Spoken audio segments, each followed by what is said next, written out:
Nabi Daud. Oh iya, tulisannya kabar Nabi Daud.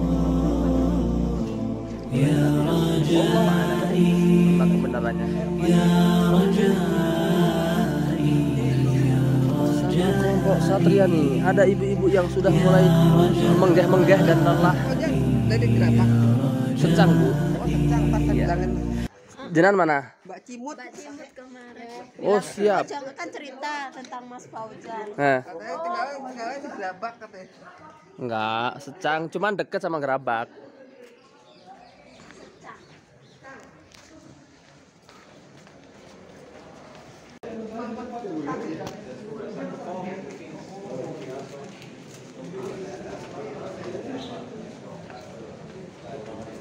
Iya.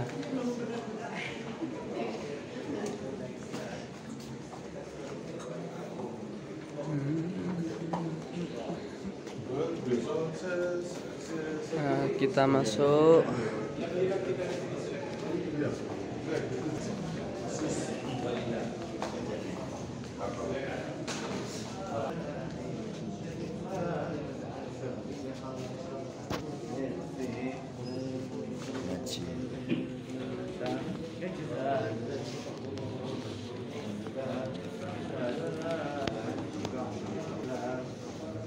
Ya. Siapa yang bisa baca tulisan ini?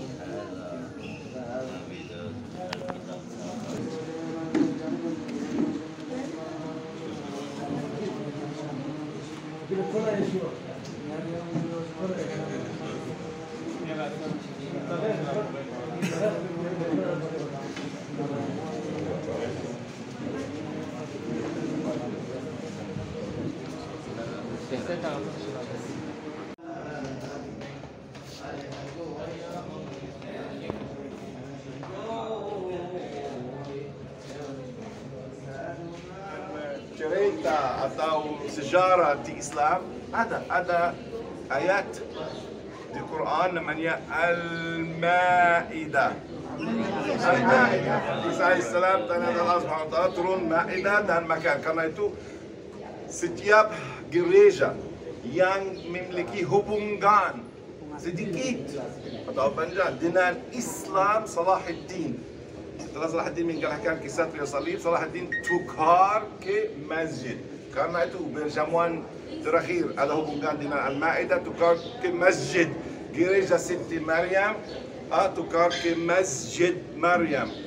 Gereja Nabi Lazarus menjadi Masjid Al-Uzair. Ada banyak gereja yang menjadi masjid waktunya Salahuddin Al-Ayyubi. Sekarang itu hari ini Masjid Nabi Daud bukan gereja, bukan masjid, bukan sinagoga. Timbat umum, terjemahan terakhir adalah timbat umum untuk semua agama. InsyaAllah kita akan naik sedikit ke terjemahan terakhir. Ada ayat Quran, ada minbar. Ya, inilah yang pernah dijadikan Masjid Abu Dawud di zaman Salahuddin Al-Ayyubi, kemudian sekarang menjadi tempat untuk 3 masjid, bukan untuk 3 masjid, untuk 3 agama, Yahudi, Nasrani, dan Islam.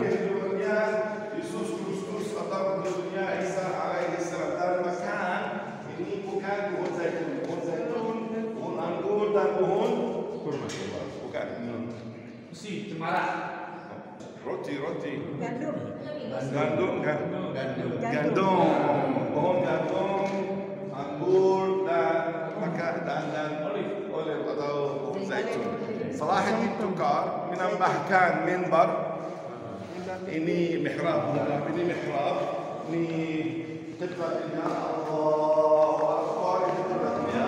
Dan ini minbar dan ini Bismillahirrahmanirrahim, ayat dari Al-Quran Al-Karim. Bukan gereja, bukan masjid, bukan sinagoga. Sekarang kita bakal Nabi Sulaiman membangun bangunan namanya Haikal atau di dalam bahasa Queen Sulaiman yang dihancurkan oleh pasukan Romawi, pasukan Romawi pada tahun 67 Masehi. Ada bagian kecil dari Queen Sulaiman yang namanya tembok ratapan. Namanya tembok ratapan karena orang Yahudi menangis dosa-dosa di sana.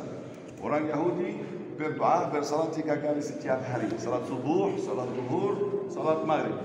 Dan orang Yahudi melakukan wudu sebelum masuk ke tembok ratapan. InsyaAllah kita menuju ke sana. Tetapi untuk masuk ke tembok ratapan kita mesti ambil izin dari pemerintahan polisi Israel. Sebab kalau ada pisau, senjata dengan kamu, tentara Indonesia, Palestina dilarang masuk ke tembok ratapan. Tidak ada masalah dengan ambil foto di sana. InsyaAllah kita akan menuju ke sana tembok ratapan.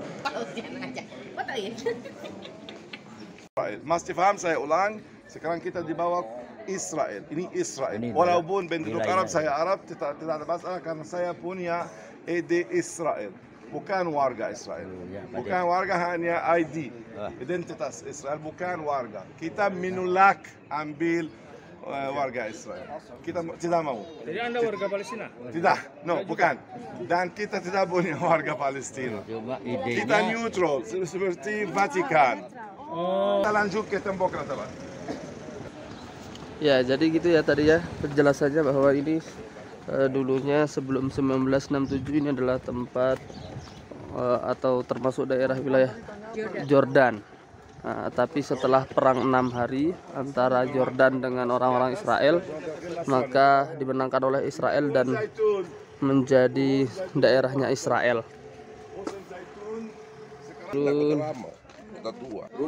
Rumahnya Nabi Daud. Tetapi Nabi Daud ada makam untuk Nabi Daud.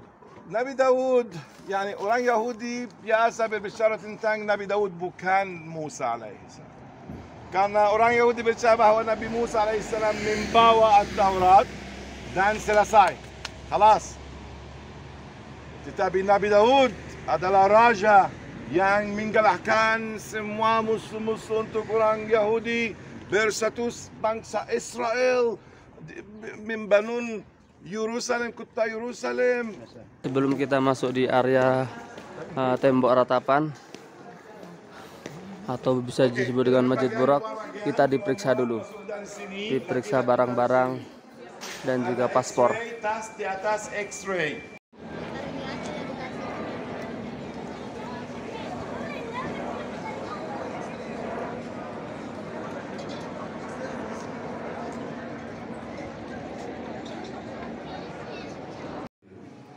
Nah, ini letaknya di sebelahnya dikit Masjid Qibli tapi di bawah tanah. Ini tempat di mana Rasulullah SAW sholat, ya. Menjadi imam kepada malaikat dan Jibril. Insya Allah ternyata di bawah ini sangat luas masjidnya. Ini kita punya kesempatan untuk bisa jumpa dengan Imam Besar Masjid Al-Aqsa, Syekh Yusuf.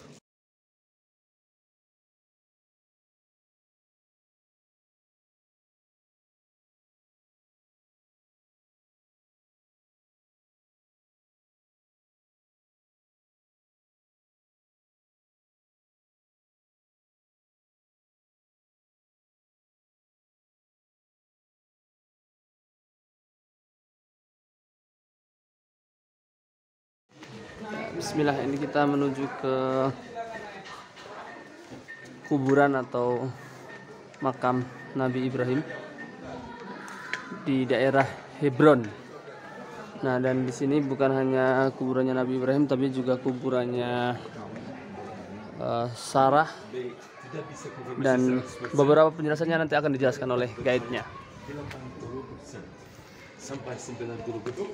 Ya, insya Allah ini jamaah tenaga-tenaga terakhir. Ayo, tenaga terakhir. Bapak Ibu, ini makam Sayyidina Ibrahim Al-Khalil alaihissalam. Nomor 1 kita melihat makam Sayyidina Sarah. Ini makam Sayyidina Ibrahim Al-Khalil alaihissalam. Kenapa? Kenapa makam besar karena kategori besar Nabiullah. Kalau istri sedikit besar, tapi kalau Nabiullah makam. Ada banyak orang percaya juga 15 meter kuburan Sayyidina Ibrahim. Juga ini 50% Islam, 50% dari sana sinagoga Yahudi. Maksud saya Yahudi boleh. Jadi 50% untuk Yahudi yaitu sinagog untuk ibadah mereka dan 50% untuk orang Islam. Tuh, terdengar suara seperti dikir-dikir atau ngajinya orang-orang Yahudi di sinagog. 700 tahun. Minbar Salahuddin Al-Ayyubi umurnya 700 tahun. Minbar waktu orang waktu zaman Sibuan Qudams. فقال له شكى لي حاجته فتركته قال صلى الله عليه وسلم ولكنه سيعود. الليلة الثانية أمسكه وهو يريد أن يأخذ من أموال المسلمين فشكى له فرق أبو هريرة فذكر ذلك للنبي قال له النبي صلى الله عليه وسلم إنه سيعود. وأما في الثالثة فأخذه أبو هريرة.